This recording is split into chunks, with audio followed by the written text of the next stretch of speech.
Hey there, welcome to the channel. So I just took some potatoes out of the air fryer that I baked because today we're gonna try to make gluten-free gnocchi. I'm Jamie with SavorySaver. I share gluten-free recipes, tips, tricks, and resources to make your gluten-free lifestyle easier. So please consider hitting subscribe and let's get started. So today's recipe comes from the website My Gluten-Free Guide. I looked at a couple gluten-free gnocchi recipes and I'm gonna stick with the gluten-free guide because there's less ingredients, but they both looked pretty easy. I also looked at Mama Knows Gluten-Free was the other site that I looked at. Now, I am taking a little bit of liberty with the potatoes. The gluten-free guide recipe called for boiled potatoes.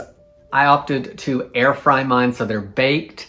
I did do a little bit of Googling and it looks like some people really like it that way because the potatoes are actually drier and not as mushy or wet or whatever when we start mixing in that gluten-free flour. We are going to use a gluten-free flour with xanthan gum in it already. The gluten-free guide recipe suggests a gluten-free flour blend, but it just says an all-purpose.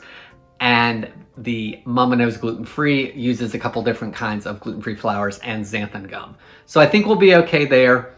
Other than that, you know what? If we don't like this recipe, there's always the other one to try next. Let's get started. So let's start with the potatoes. I have about a pound of potatoes here. The recipe called for 450 grams and converting that over to pounds is about 16 ounces. So I've baked them in the air fryer. My air fryer takes about 40 minutes at 400 degrees. We're gonna open them up because they're cool enough to handle. Now, I am going to use the potato ricer to get these nice and fine because one thing with gnocchi is that you don't want any lumps in the potatoes. So I'm going to use this. You could also try using one of your fine mesh sieves and pressing it through with a spatula or something to see how that worked. I'm going to try this. So I'm going to scoop the potatoes into here and we'll rice them up.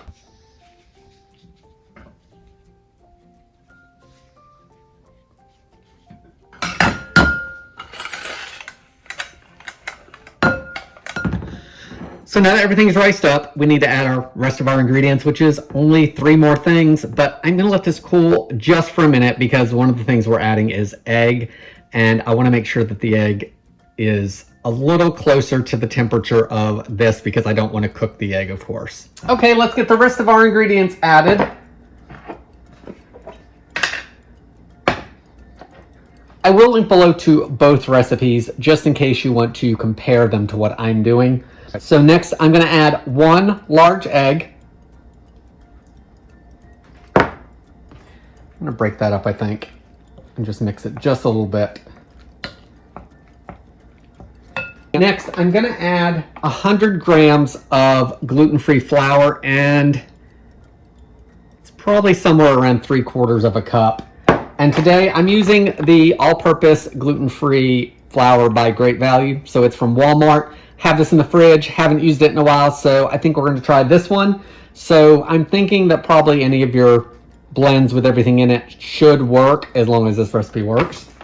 She does say to sift it, so I'm going to sift it, which I think is a good idea to keep everything a little bit lighter.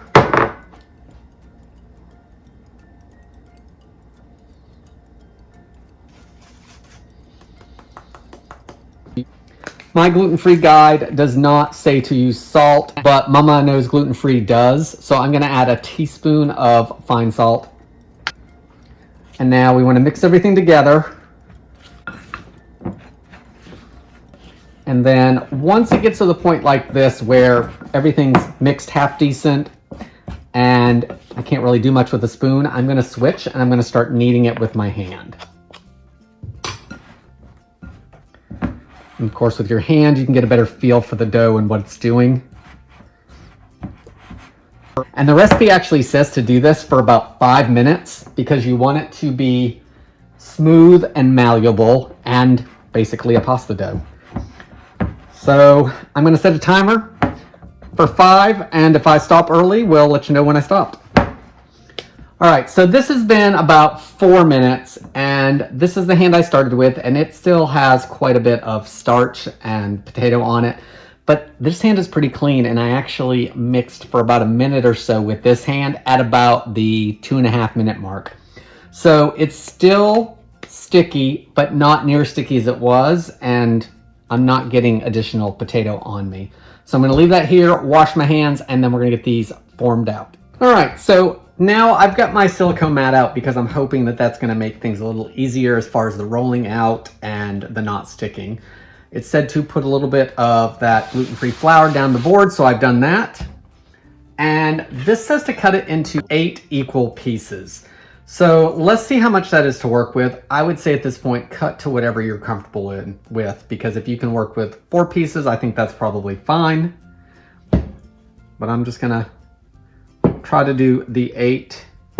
So there's 4, and then each one in half again.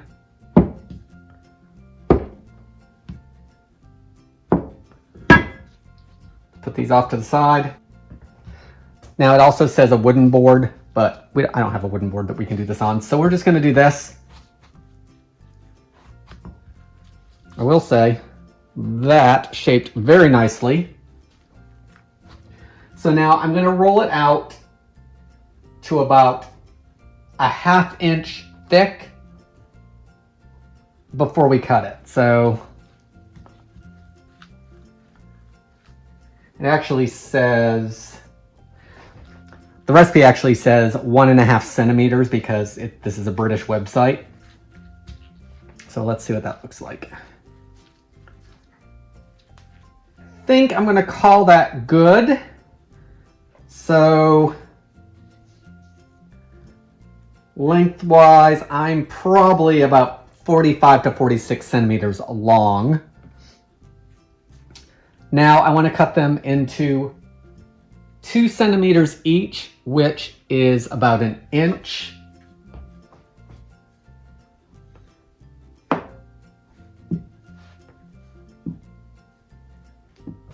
Looks good to me. And now for shaping them, she doesn't actually roll them. She takes the tines of the fork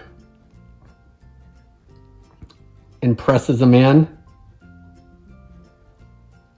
And then there's some kind of indent on the bottom.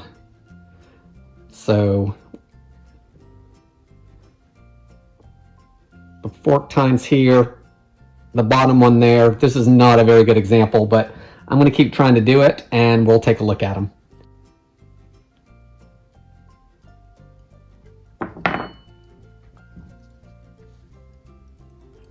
So I've done the first row, and obviously practice is key because these don't look great, but they don't look horrible. I'm not going to try to put the indents on the bottom, and I think it's mostly because I think it's time consuming and I just haven't done this before. I think it's going to take more time that way, and if I press it now, it's just going to unpress those fork tine marks. So I think I'm going to leave them just with the fork marks in it, and we're going to see how they come out that way. So I've got 7 more to do, so let me get that done and then we'll cook off some. So this is number 3, and the last one went really easy. All I did was shape it to get it started and then take my fingers. I'm not using my palms, so when I roll it out, I'm just kind of pushing outward. See, that one broke. We're gonna put it back together. So you want to be a little gentle with it, but overall, it's going really well. So you want to just keep pushing it out. And look, in about 30 seconds, I've already rolled it out.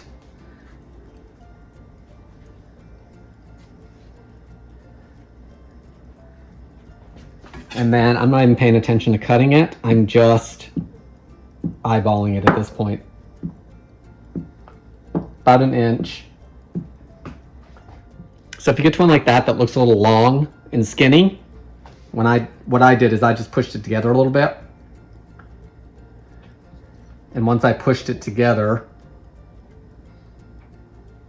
I just put my tine marks in it and moved it over. So this is not taking a very long time at all. So if the taste is where we want it, then I think this is a nice, doable recipe in regards to time and ingredients. So they're done. Other than being cooked, it really did not take that long, maybe 20 minutes or so. I did not do the divot on the back. We'll see how that changes anything or if it should or does. I did do the tines. I would think that you would do either one or the other at least, because when these are used with sauce, of course, we want the sauce to have something to cling to, so the tines of the fork would do that. And that indentation on the back that is a little bit of a hollow would also do that. So I'm going to cook a few of these off. I'm not going to do all of them because I am going to do a separate video with another recipe using those. So you're going to want to stay tuned for that to come out in the next few days, or go and watch it if it already is out. But for now, let me get some water boiling with some salt in it. And once that water comes to a boil, we're going to boil a few of these off and see how they taste. So for cooking them, I've got a small pot of boiling water. We're going to add some salt. Now I'm going to throw in my gnocchi. It's going to take about 3 minutes. They should sink. Let's give them a little stir. And then once they float, we're going to let them go for about a minute, and then we'll drain them and give them a try. They're bobbing around here, so we'll cook for about another minute. All right, let's pull them out.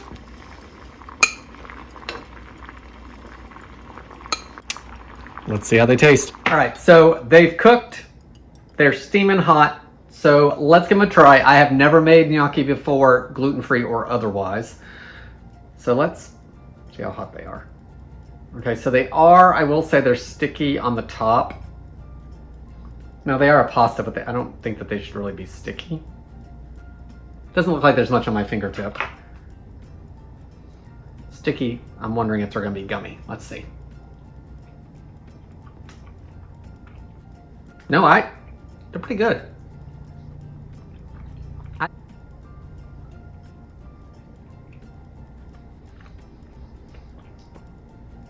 I think they have a decent taste. Now, here's the thing with gnocchi. Gnocchi you usually have some other way. It's not usually just me eating some on a plate. Obviously, they're usually sauced or in a soup, and that leads me up to what I'm going to use these for. The recipe says you can actually store these for a couple days in the fridge. So I've got them in a container with a lid. Hopefully they won't all be stuck together when I take them out, but I'm gonna leave them in the fridge overnight and use them tomorrow, because tomorrow I'm actually gonna make a chicken gnocchi soup similar to that Olive Garden recipe. So if you wanna see that video, definitely watch for that, or go to it next if it's already out. But I think that's gonna be a good recipe to give these another test in and to see how they work next day.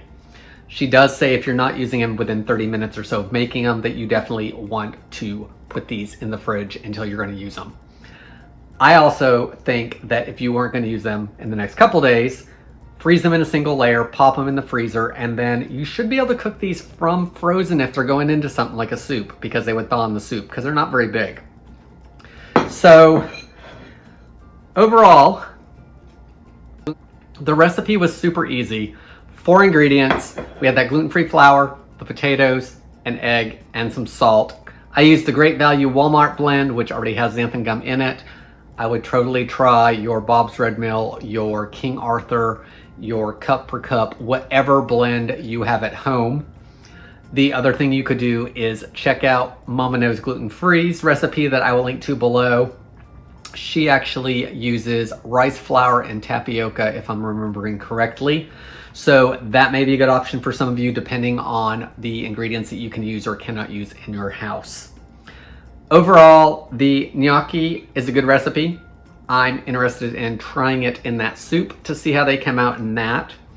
I'm also interested to see how they would be in some kind of sauce. So we may need to revisit this recipe a little bit later, or at least the sauce portion of that recipe. But guys, easy recipe.